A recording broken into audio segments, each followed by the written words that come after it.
यूनिटों की संख्या। अब हम निकालेंगे यूनिटों की संख्या। तो किलोवाट घंटा को ही क्या कहते हैं? यूनिट कहते हैं। आपके घरों का जो बिजली बिल आता है या बिजली की जो खपत होती है उसको हम किसके अनुसार से निकालते हैं? यूनिट के हिसाब से निकालते हैं कि कितने यूनिट आपका विद्युत ऊर्जा का खपत हुआ है।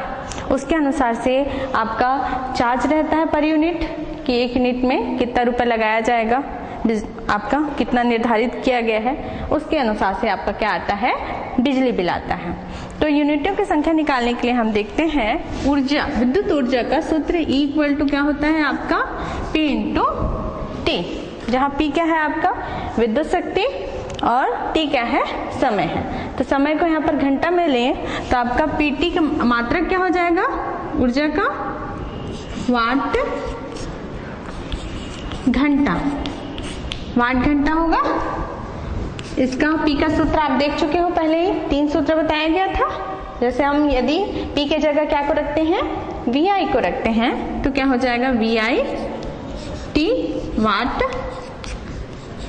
घंटा। यदि इसको किलोवाट में चेंज करना हो तो 1000 से क्या करेंगे? भाग दे देंगे तो आपका क्या आ जाएगा? VIT अपान 1000 किलोवाट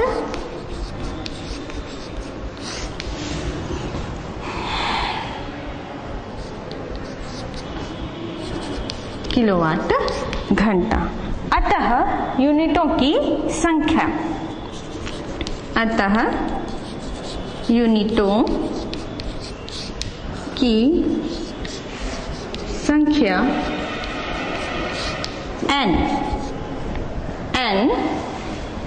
बराबर हो जाएगा आपका V, आपका क्या है? विभवांतर है। इसका मात्रक क्या होता है? वोल्ट। I का मात्रक एम्पियर। समय हम घंटा में दे रहे हैं, घंटा बटा 1000। ये हो गया यूनिटों की संख्या। इसको इस रूप में भी लिखा जा सकता है। यदि हम ये क्या है? वोल्ट, एम्पियर और घंटे के रूप में है, इसको हम वाट के रूप में भी लिख सकते हैं। जैसे पहले ही P के रूप में यदि लिखें, हमने VI के रूप में कन्वर्ट किया तब ये सूत्र बना है। यदि केवल P के रूप में लिखें तो आपका वाट घंटा के रूप में हो जाएगा। इसमें क्या हो जाएगा सूत्र?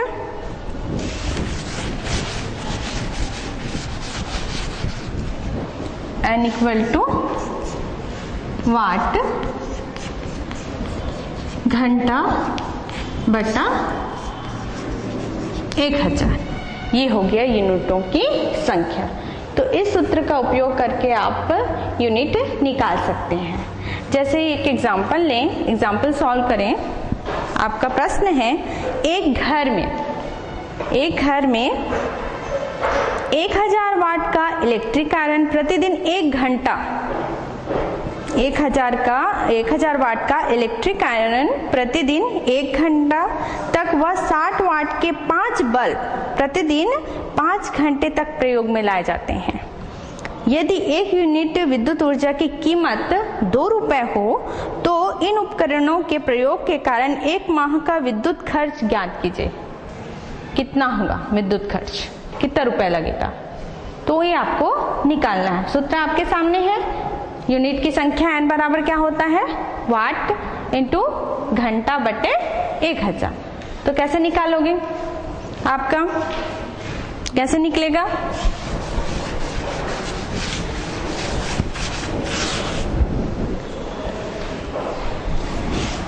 उदाहरण क्या क्या दिया है आपका? 1000 वाट का इलेक्ट्रिक आयरन। तो सबसे पहले किसके लिए निकालते हैं यूनिट? इलेक्ट्रिक आयरन के लिए। तो इलेक्ट्रिक आयरन के लिए क्या हो जाएगा?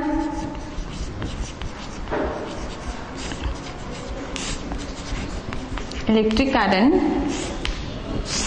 इसके लिए विद्युत खपत कितना है या यूनिट कितना चला है इसको निकालते हैं।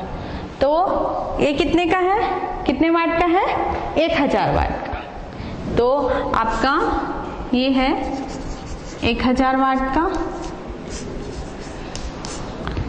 प्रतिदिन कितना चलता है, कितना देर चलाया जाता है प्रेस? 1 घंटा, 1 घंटा चलता है। तो 1 घंटा चलता है। तो प्रतिदिन हिसाब से निकाल रहे हैं, तो यूनिट की संख्या N1 इक्वल टू क्या हो जाएगा, वाट इंटू घंटा बटा 1000। तो वाट कितना है, 1000। तो आपका उसकी जगह, वाट की जगह क्या आ जाएगा, 1000। घंटा 1 घंटा, तो यहाँ 1 आ जाएगा बटा 1000। 1 कट गया, कितना आया, 1। कितना यूनिट आया, 1 यूनिट। तो ये आ गया आपका 1 यूनिट प्रतिदिन। प्रतिदिन के हिसाब से निकाल रहे हैं ना अभी, फिर महीने का निकालेंगे। अब दूसरा आपका क्या चल रहा है, बल्ब। कितने बल्ब है, 5 बल्ब। कितने बल्ब है, बल्ब के लिए निकालते हैं। बल्ब के लिए यूनिट आपके पास कितने बल्ब है, 5।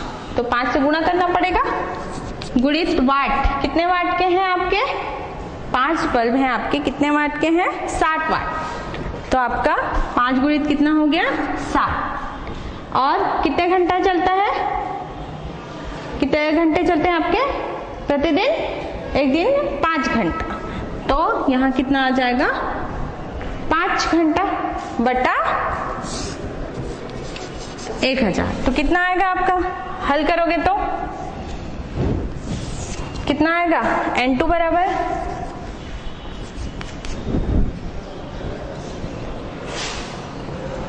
कितना आएगा, 1500 ऊपर बटा 1000। कितना आया, 1.5 यूनिट प्रतिदिन।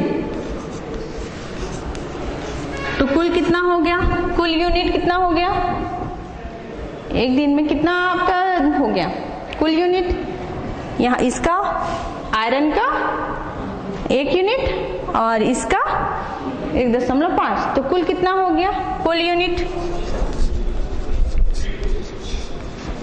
कुल यूनिट N बराबर कितना हो गया, 1 धन 1.5 बराबर 2.5 आया। ये किसका निकाले हो आप, 1 दिन का निकाल रहे हो। अब हम कितने, किसका निकालना है, 1 महीने। तो 1 महीना में कितना, आप मान लीजिए 30 दिन है, तो 30 से क्या करना पड़ेगा, इसको गुणा करना पड़ेगा। तो 1 महीने,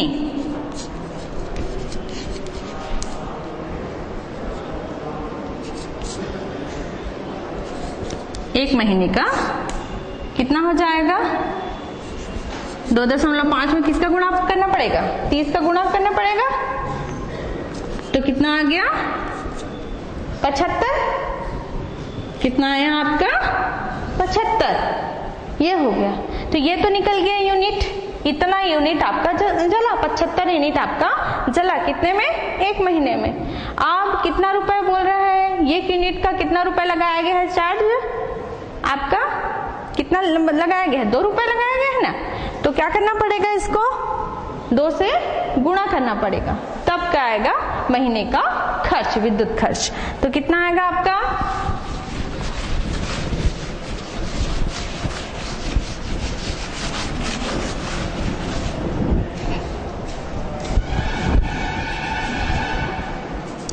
एक यूनिट का खर्च है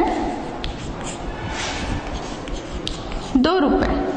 कितना है, 2 रुपए।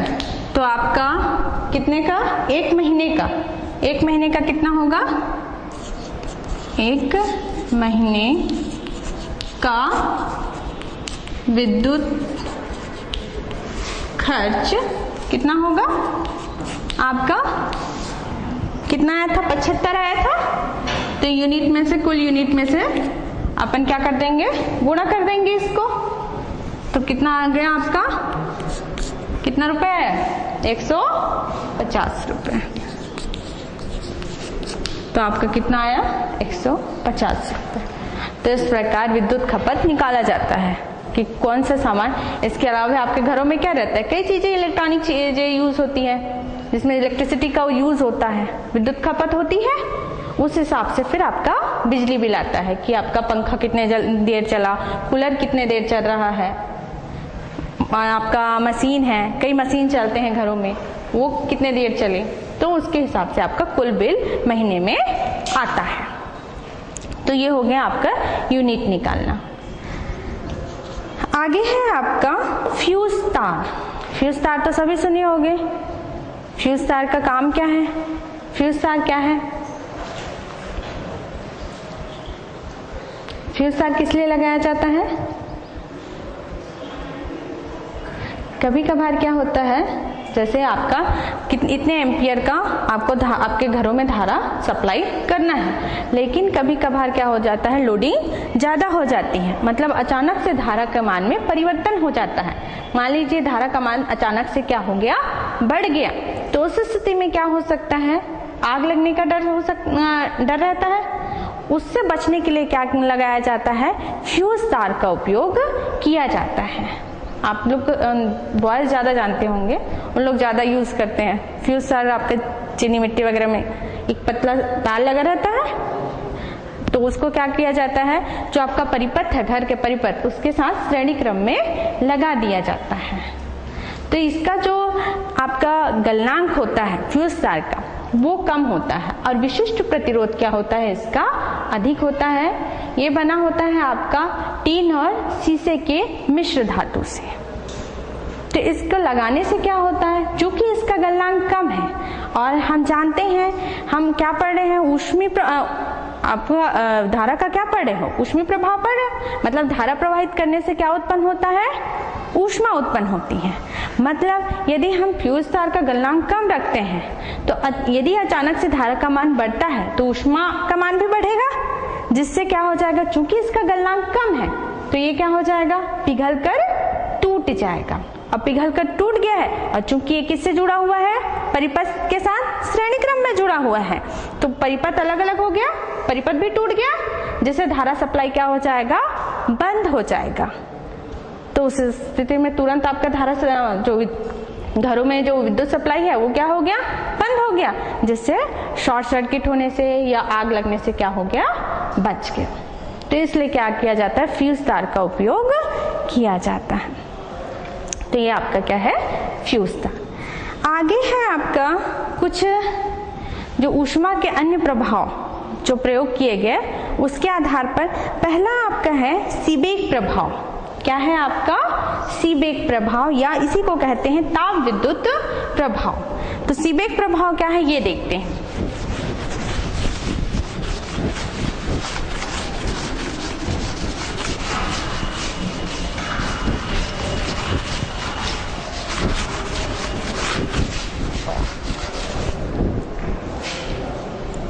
सबसे पहला है आपका सीबेक प्रभाव, या इसी को क्या कहते हैं, ताप विद्युत प्रभाव। इसी का दूसरा नाम क्या है आपका, या ताप विद्युत प्रभाव, सीबेक प्रभाव या ताप विद्युत प्रभाव। तो सीबेक नामक वैज्ञानिक ने इस प्रयोग को किया था, इसलिए उसको क्या बोला जाता है, सीबेक प्रभाव कहते हैं। दूसरा मेन है आपका, इसको क्या कहते हैं, ताप विद्युत प्रभाव। ताप विद्युत प्रभाव मतलब ऊष्मा के द्वारा क्या उत्पन्न करना, विद्युत उत्पन्न करना। ये आपका क्या कहलाएगा, ताप विद्युत प्रभाव, या तापांतर के कारण क्या करना, विद्युत उत्पन्न होना, ये आपका ताप विद्युत प्रभाव कहलाएगा। यदि शाब्दिक रूप में देखें तो सीबेक का प्रयोग क्या था आपका, सीबेक ने क्या प्रयोग किया कि जैसे हम जानते हैं कि अलग अलग धातुओं में जो मुक्त इलेक्ट्रॉन घनत्व होता है वो अलग अलग होता है, अलग अलग होता है। प्रत्येक धातु में एक समान तो होता नहीं है, मुक्त इलेक्ट्रॉन घनत्व क्या होता है, अलग अलग होता है। तो उन्होंने प्रयोग किया कि दो धातुओं को उन्होंने जोड़ा, और एक संधि दो तार को जोड़ोगे अलग अलग तारों को, तो दो संधि स्थल बनेंगे, एक संधि स्थल को उन्होंने क्या किया, गर्म किया, और दूसरे संधि स्थल को क्या किया, ठंडा किया। मतलब एक को अधिक ताप पर रखा और दूसरे को कम ताप पर, और उसका संबंध किससे कर दिया, गैल्वेनोमीटर से कर दिया। उसके बीच में क्या जोड़ दिया, गैल्वेनोमीटर या धारामापी जोड़ दिया।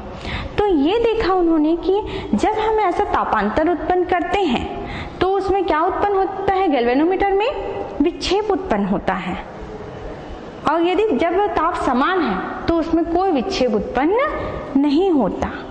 इसका मतलब क्या है कि हम यदि अलग अलग धातुओं को जोड़कर एक उनके संधि स्थलों में तापांतर उत्पन्न कर दें तो उसमें क्या प्रवाहित होने लगती है, धारा प्रवाहित होने लगती है, या उसमें क्या उत्पन्न हो जाता है, विद्युत वाहक बल उत्पन्न हो जाता है।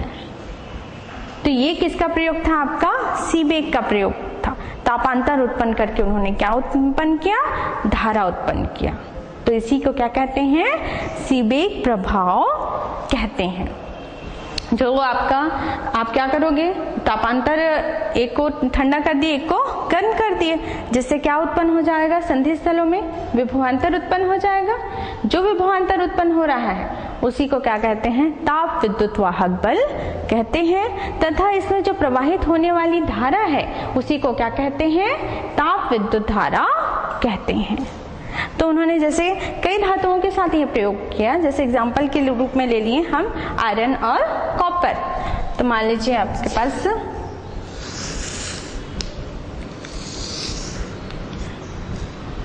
एक आयरन है, कॉपर, ये दो संधि स्थल हैं आपके ए और बी। इसके बीच में क्या जोड़ दिया उन्होंने, एक गैल्वेनोमीटर जी जोड़ दिया। इस संधि स्थल को गर्म कर देते हैं, गर्म संधि, और इस संधि स्थल को ठंडा कर देते हैं। तो एक हो गया ठंडा संधि। ये एक को क्या कर दिए, गर्म, और एक को ठंडा। तो यहाँ पर धारा का प्रभाव गर्म संधि स्थल पर किधर से किधर होगा, कॉपर टू आयरन, और ठंडी संधि स्थल पर किधर से किधर होगा आपका, आयरन टू कॉपर। कहां से कहां होगा धारा का प्रवाह, गर्म संधि स्थल पर कॉपर से आयरन की ओर, और ठंडे संधि स्थल पर कहां से कहां होगा, आयरन से कॉपर की ओर। तो इस प्रकार आपका जो धारा मापी है उसमें क्या दिखाई देगा, विक्षेप आपको दिखाई देगा। इसके आधार पर जो सीबेक ने अलग अलग जो धातुओं के साथ प्रयोग किया उसकी एक क्या बनाई गई, श्रेणी बनाई गई, जिसको क्या कहते हैं, सीबेक श्रेणी कहते हैं। मतलब इन्होंने जो प्रयोग किया था उसका मेन आपका फैक्ट क्या था, विद्युत वाहक बल उत्पन्न करना। तो विद्युत वाहक बल जो है वो किस पर डिपेंड कर रहा है आपका, जैसे हमने तापांतर पर डिपेंड कर रहा है ना। इसमें जैसे ही आप ताप उत्पन्न करोगे, आपका तापांतर उत्पन्न करोगे, इसमें क्या होगा, संधि स्थलों में विभवांतर उत्पन्न हो जाएगा, जिसको क्या कहते हैं, विद्युत वाहक बल कहते हैं। अब विद्युत वाहक बल उत्पन्न होने से आपका इसमें क्या होने लगेगा, धारा का प्रवाह होने लगेगा। मतलब ये किस पर डिपेंड कर रहा है, ताप पर डिपेंड कर रहा है। मतलब क्या है, तापांतर अधिक होगा तो विद्युत वाहक बल का मान भी क्या होगा, बढ़ने लगेगा। दूसरा उनका प्रयोग अलग अलग धातुओं के साथ किया तो उन्होंने मेन किस पर डिपेंड कर रहा है, धातु की प्रकृति पर, क्योंकि प्रत्येक धातु का जो इलेक्ट्रॉन घनत्व है वो क्या होता है, मुक्त इलेक्ट्रॉन घनत्व अलग अलग होता है। तो उसके अनुसार आपका विद्युत वाहक बल का मान है वो किस पर डिपेंड करेगा, आपका उस धातु की प्रकृति पर डिपेंड करेगा। तो उसके आधार पर ही एक श्रेणी बनाई गई जिसको क्या कहते हैं, सीबेक श्रेणी कहते हैं।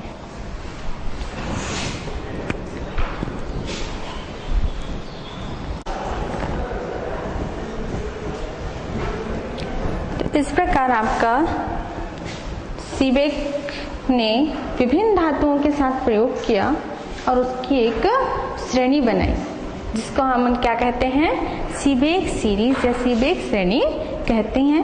कुछ धातुओं का इसमें नाम दिया गया है सीबेक श्रेणी में,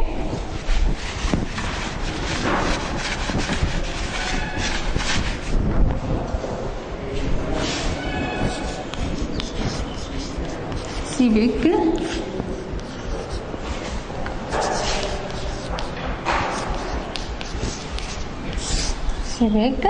श्रेणी। तो उन्होंने उनके गुणों के आधार पर या धारा प्रवाह के आधार पर सीरीज दिया, जिसमें से कुछ धातुओं को लिया गया है। इसमें है आपका antimony, iron, cadmium, zinc, silver Ag, gold Au, chromium, tin, lead, mercury, ये आपकी सीरीज है। Mercury, manganese, copper, platinum, cobalt, nickel और बिस्मथ। ये है आपका सीबेक श्रेणी।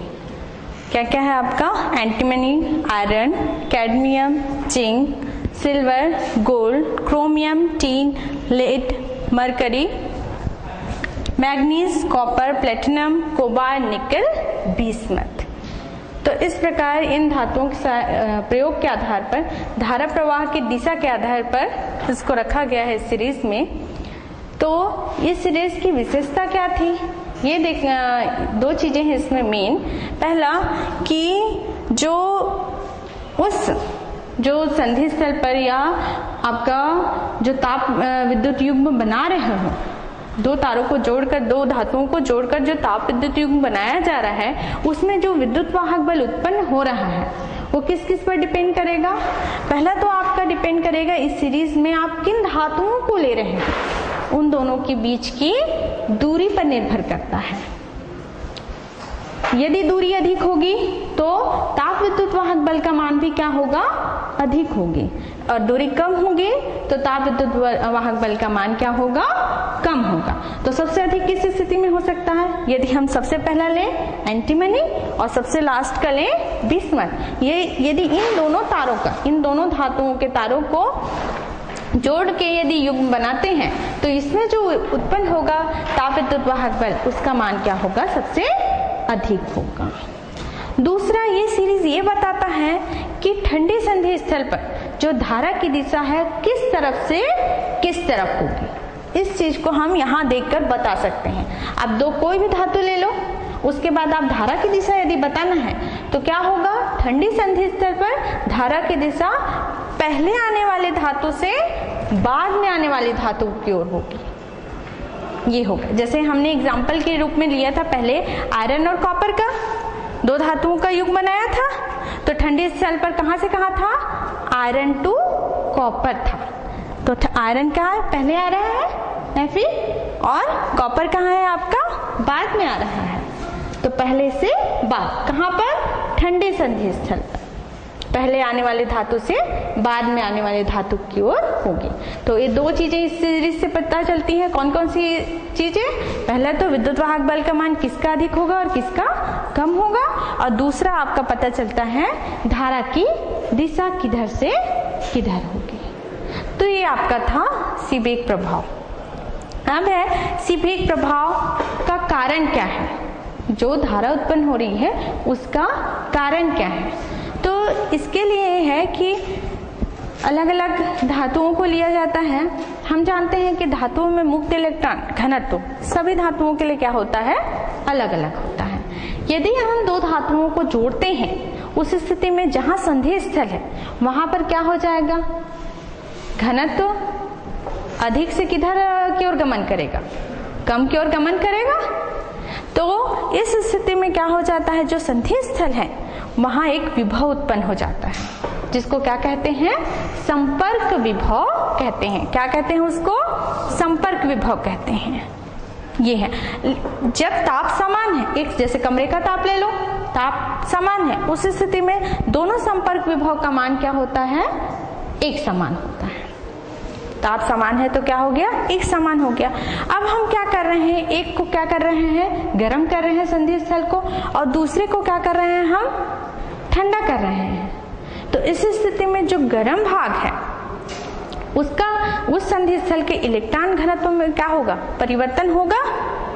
वहां पर इलेक्ट्रॉन का विस्तरण होने लगेगा, जिससे क्या हो जाएगा, वहां पर विभव के मान में परिवर्तन हो जाएगा। मतलब जहां पर गर्म संधि स्थल है वहां का विभव अधिक हो जाएगा और ठंडे संधि स्थल का विभव का मान क्या हो जाएगा, कम हो जाएगा। तो एक संपर्क विभव का मान क्या हो गया, बढ़ गया, और दूसरे संपर्क विभव का मान क्या हो गया, घट गया। तो क्या उत्पन्न हो गया, विभवांतर। क्या उत्पन्न हो गया, विभवांतर। और धारा प्रवाह कब तक होता है, जब तक विभवांतर है ना। जब विभवांतर होगा तभी क्या होगा, परिपथ में धारा प्रवाहित होगी।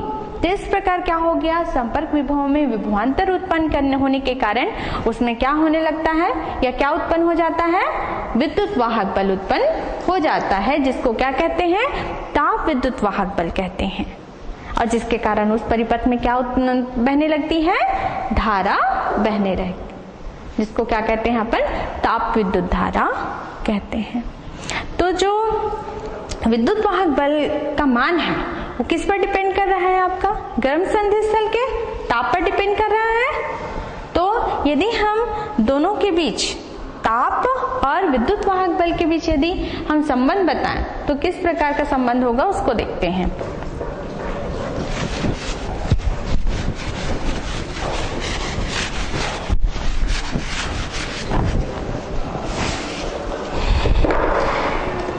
ताप के साथ विद्युत वाहक बल में परिवर्तन।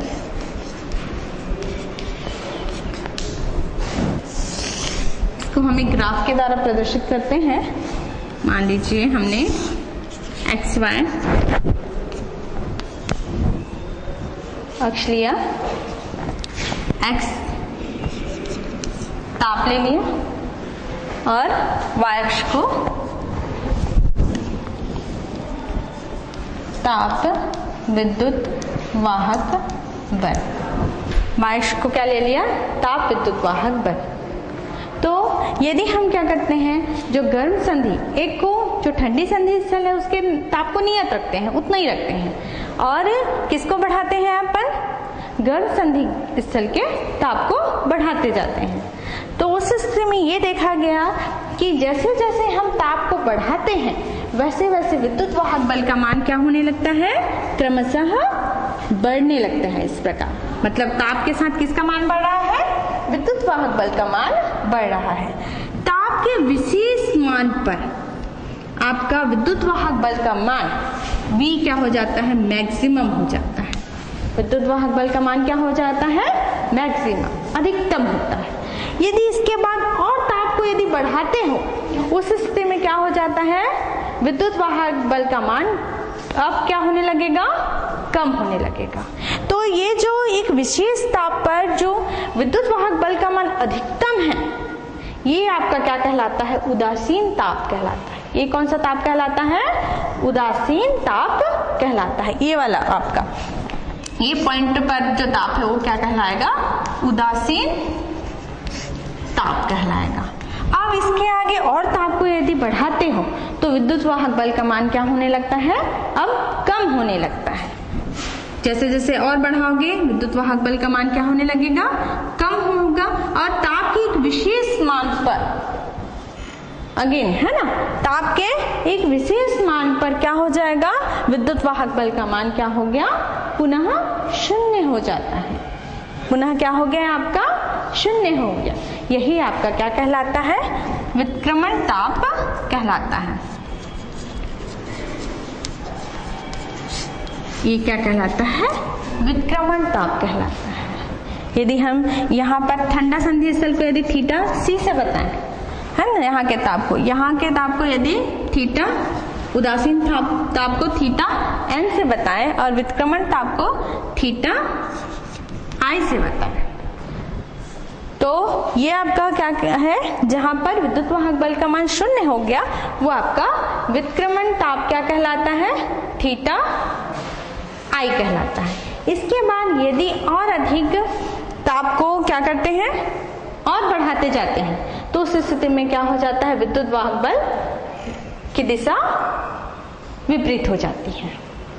तो ये आपका कौन कौन से मेन, थीटा सी आपका प्रारंभिक ताप, थीटा एन उदासीन ताप जब विद्युत वाहक बल का मान अधिकतम हो गया, और थीटा आई क्या हो गया, व्युत्क्रमण ताप जब आपका पुनः ताप विद्युत वाहक बल का मान क्या हो गया, 0 हो गया।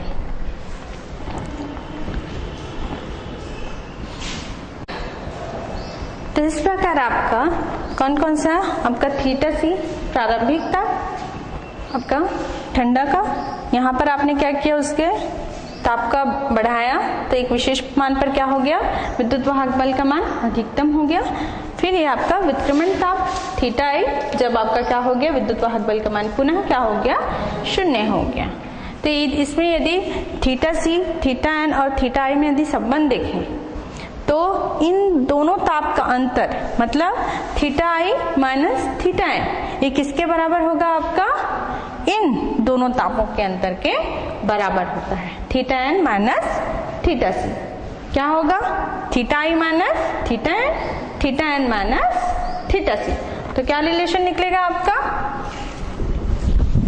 थीटा आई माइनस क्या हो गया, theta N equal to theta N minus theta C, ये हो गया। थीटा एन को एक साइड करोगे तो क्या आ गया, 2 थीटा एन इक्वल टू आपका theta I plus theta C, theta N equal to theta I plus theta C upon 2। तो ये है इसमें तीनों में संबंध। मतलब आपका थीटा एन जो है वो कौन सा है, आपका उदासीन ताप किनके माध्य के बराबर होता है, आपका थीटा आई और थीटा सी के माध्य या मध्यमान के बराबर होता है। यदि थीटा सी का मान 0 हो तो उस स्थिति में क्या हो जाएगा, थीटा सी का मान यदि ठंडे संधि स्थल का ताप यदि 0 है तो उस स्थिति में आपका क्या हो जाएगा, theta N equal to theta I, ये तो 0 हो गया तो अपान 2, या theta I equal to 2 theta N. मतलब आपका व्युत्क्रमण ताप जो है आपके उदासीन ताप के दुगुने के बराबर होता है। ये है आपका थीटा आई और थीटा एन में संबंध। तो ये हो गया आपका सीबेक प्रभाव और सीबेक प्रभाव का ताप के साथ विद्युत वाहक बल में परिवर्तन। आगे है आपका पेल्टियर प्रभाव। ये आपका क्या था, सीबेक प्रभाव। इसी के अनुसार से आपका सेकंड है आपका पेल्टियर प्रभाव। तो जस्ट सीबेक प्रभाव का उल्टा है आपका पेल्टियर प्रभाव। तो पेल्टियर प्रभाव में क्या होगा,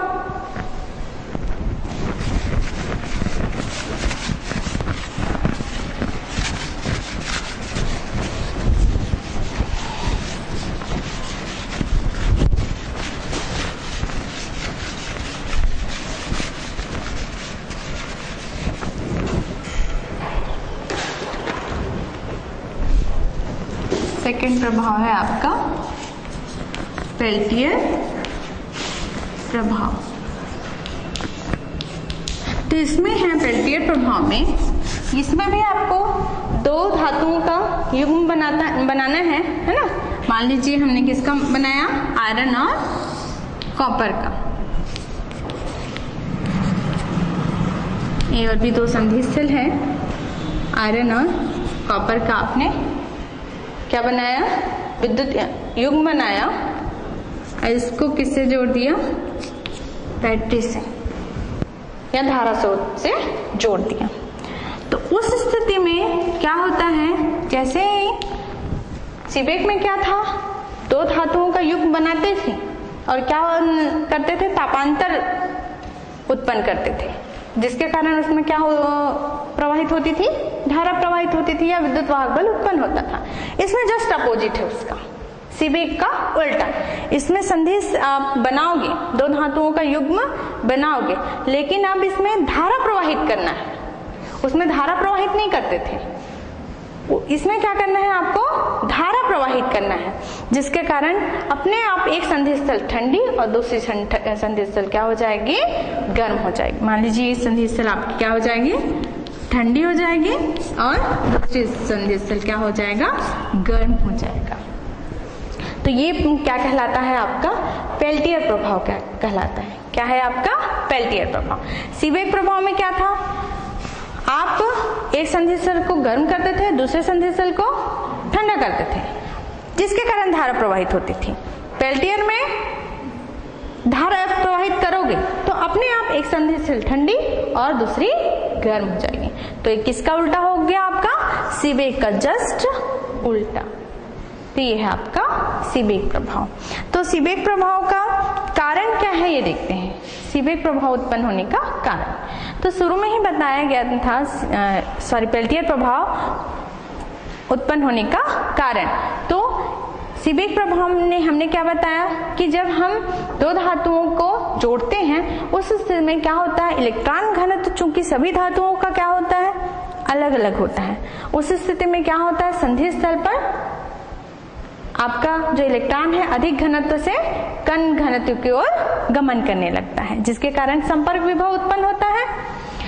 आपका पेल्टियर प्रभाव में भी आप क्या कर रहे हो, दो धातुओं को जोड़ रहे हो, उस स्थिति में भी क्या होगा, संधियों पर क्या उत्पन्न होगा, संपर्क विभव उत्पन्न होगा। आपका साधारण ताप पर क्या है, संपर्क विभव का मान समान है।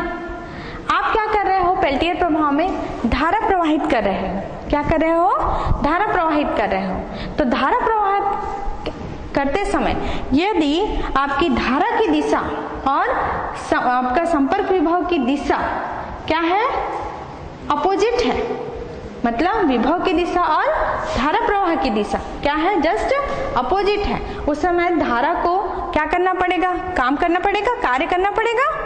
तो यही कार्य करने के कारण उसकी ऊर्जा में क्या होगी, धारा की ऊर्जा में, विद्युत धारा की ऊर्जा में कमी होगी, जो कि वही आपका किस रूप में प्रकट होगी, ऊष्मा के रूप में वहां पर प्रकट होगी। तो वो वाला जो संधि स्थल है वो क्या हो जाएगा, आपका गर्म हो जाएगा। और यदि धारा की दिशा और आपका विभव की दिशा एक ही है, उस स्थिति में कौन कार्य करेगा, आप संधि स्थल काम करेगा। तो संधि स्थल को कार्य के लिए ऊर्जा की आवश्यकता होगी, वो अपने में से लेगा, जिससे उसकी ऊर्जा में क्या हो जाएगी, कमी हो जाएगी। तो वो वाला जो संधि स्थल है वो क्या हो जाएगा, ठंडा हो जाएगा। तो इसके कारण क्या होता है, एक संधि स्थल गर्म हो जाता है और दूसरा संधि स्थल क्या हो जाता है, ठंडा हो जाता है। तो यही आपका क्या कहलाता है, पेल्टियर प्रभाव कहलाता है। तो समझ में आ गया पेल्टियर प्रभाव और सीबेक प्रभाव में अंतर। तो यह है आपका पेल्टियर प्रभाव। अब इसी पर अगला है थॉम्सन प्रभाव। अगला पॉइंट है आपका थॉम्सन प्रभाव।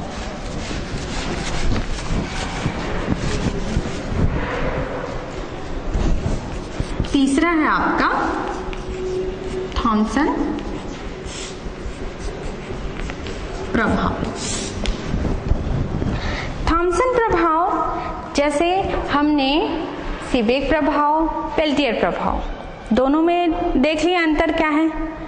थॉम्सन प्रभाव में क्या होता है, धातु अलग अलग नहीं लेते, एक ही धातु होगा। जैसे आयरन ले रहे हैं या बिस्मथ का ले लिए या कॉपर का ले लिए, आप एक ही धातु को लोगे और तापांतर मतलब अलग अलग भाग का ताप अलग अलग रखोगे, प्लस धारा भी प्रवाहित करोगे। आपका सीबेक में क्या था, ताप अलग अलग रखते थे। पेल्टियर में क्या था, धारा प्रवाहित करते थे। थॉम्सन में क्या है आपका, दोनों तापांतर भी रखोगे और धारा प्रवाहित करोगे, पर इसमें क्या कंडीशन है, धातु एक ही होगी। तो इस स्थिति में क्या होगा आपका, यदि हम किसी धातु की छड़ को हम क्या करते हैं, ताप अलग अलग रखते हैं, विभिन्न भागों का ताप यदि अलग अलग रखते हैं और उसमें धारा प्रवाहित करते हैं, तो उस स्थिति में या तो वो पूरा का पूरा क्षण ठंडा हो जाता है या पूरा का पूरा क्षण गर्म हो जाता है। ये आपका कौन सा प्रभाव कहलाएगा, थॉम्सन प्रभाव कहलाएगा। या पूरा का पूरा ठंडा होगा या तो पूरा का पूरा गर्म होगा। ठीक है, तो ये किसके कारण होता है आपका, ये भी इसमें मेन आपका इलेक्ट्रॉन, मुक्त इलेक्ट्रॉन घनत्व ही है। जैसे हम एक क्षण लिए, धातु की एक क्षण ले ली, तो उसमें क्या है, अभी तो इलेक्ट्रॉन घनत्व तो वही है सभी की जगह, लेकिन यदि हम तापांतर उत्पन्न करते हैं, मतलब एक भाग को हम क्या कर दिए, ठंडा कर दिए और दूसरे भाग को गर्म कर दिए, तो ठंडे गर्म स्थल पर क्या हो जाएगा, जो इलेक्ट्रॉन की गतिज ऊर्जा बढ़ जाएगी, जिसके कारण वहां पर क्या होने लगेगा, इलेक्ट्रॉन घनत्व का विसरण होने लगेगा। दूसरी तरफ जिसके कारण क्या उत्पन्न हो जाएगा, दोनों भागों में विभवांतर उत्पन्न हो जाएगा, जिसको थॉम्सन विभवांतर भी कहते हैं। तो थॉम्सन विभवांतर उत्पन्न हो गया, तो जिसके कारण आपका ये इफेक्ट दिखाई देता है। तो अब इसमें यदि आपने थॉम्सन विभवांतर उत्पन्न किया, अब हम यदि धारा प्रवाहित करते हैं, तो उस स्थिति में यदि हम धारा प्रवाह के कारण क्या होता है, यदि गर्म संधि स्थल पर यदि इलेक्ट्रॉन का विसरण की दर क्या होगा, बढ़ता है, तो उस स्थिति में क्या हो जाता है, आपका बढ़ने से पूरा का पूरा भाग क्या हो जाता है, या तो ठंडा होगा या तो गर्म होगा। जैसे इसी के आधार पर इसको दो भागों में बांटा गया है, एक धनात्मक थॉम्सन प्रभाव और दूसरा ऋणात्मक थॉम्सन प्रभाव। तो धनात्मक थॉम्सन प्रभाव क्या होगा आपका, यदि हम गर्म संधि स्थल पर क्या कर रहे हैं, धारा प्रवाहित कर रहे हैं उस तरफ से, तो उस स्थिति में क्या हो जाएगा, वहां पर इलेक्ट्रॉन घनत्व क्या हो जाएगा, वहां पर सांद्रण कम हो जाएगा, गतिज ऊर्जा बढ़ जाएगी, सांद्रण कम हो जाएगा। उस स्थिति में क्या हो जाएगा, धनात्मक थॉम्सन प्रभाव दिखाई देगा, या तो पूरा का पूरा भाग ठंडा होगा या तो पूरा पूरा भाग गर्म होगा। दूसरा है आपका ऋणात्मक थॉम्सन प्रभाव। तो उस स्थिति में क्या होगा, ऋणात्मक में जो गर्म संधि स्थल है वहां पर जो इलेक्ट्रॉन का सांद्रण है वो क्या हो जाएगा, घटेगा। तो उस स्थिति में क्या होगा, विसरण की दर क्या होगी, घटेगी। विसरण की दर घटने के कारण क्या हो जाएगा, वो ऋणात्मक प्रभाव बताएगा, मतलब ऋणात्मक थॉम्सन प्रभाव। इसका मतलब ऋणात्मक थॉम्सन प्रभाव का मतलब क्या है, यदि हम गर्म संधि स्थल से धारा प्रवाहित करते हैं तो ठंडा हो जाएगा, और ठंडे संधि स्थल से करते हैं तो गर्म हो जाएगा, जस्ट अपोजिट। और धनात्मक थॉम्सन प्रभाव में क्या होगा, यदि गर्म संधि स्थल से हम धारा प्रवाहित करते हैं तो पूरा क्या हो जाएगा, गर्म होगा, और यदि ठंडे से करते हैं तो ठंडा होगा। और ऋणात्मक में क्या होगा, उल्टा होगा आपका, मतलब ठंडे से करोगे तो गर्म होगा और गर्म से करेंगे तो ठंडा होगा। तो ये आपका क्या कहलाता है, ऋणात्मक थॉम्सन प्रभाव कहलाता है। तो दो प्रकार के हो गए, धनात्मक और ऋणात्मक थॉम्सन प्रभाव। इसी के आधार पर जो ये तीन प्रभाव बताए गए हैं ना, तो जो आपका सीबेक प्रभाव, ताप विद्युत प्रभाव है, उसी का एप्लीकेशन है आपका, इसका उपयोग किया जाता है ऊष्मीय विकिरण के मापन में। किसमें किया जाता है, ऊष्मीय विकिरण के मापन में, जिसके लिए आपके में दिया गया है थर्मोपाइल का एग्जाम्पल। किसका, थर्मोपाइल का। तो थर्मोपाइल आपका क्या होता है, जैसे ऊष्मा विकिरण आपने अभी देखा कि जो सीरीज बनाई गई थी सीबेक श्रेणी, तो वो कहां से कहां था, एंटीमनी से बिस्मथ तक था। तो यदि हम क्या करें, एंटीमनी और बिस्मथ दो तारों या दोनों धातुओं का युग्म बनाएं और उसी युग्म की विभिन्न सीरीज बना दें, और उसमें यदि हम क्या करते हैं, ऊष्मा विकिरण आपतित करते हैं, तो उस स्थिति में क्या होने लगेगा, उसमें धारा प्रवाहित होने लगेगी, जिससे हम क्या कर सकते हैं, ऊष्मीय विकिरण का मापन, धारा और ऊष्मीय विकिरण के बीच ग्राफ प्लॉट करके दोनों के बीच का मापन कर सकते हैं। तो ये आपका क्या है, ऊष्मीय ताप विद्युत प्रभाव का यूज है। तो इसको आगे देखेंगे हम भी। तक कितना मिनट था।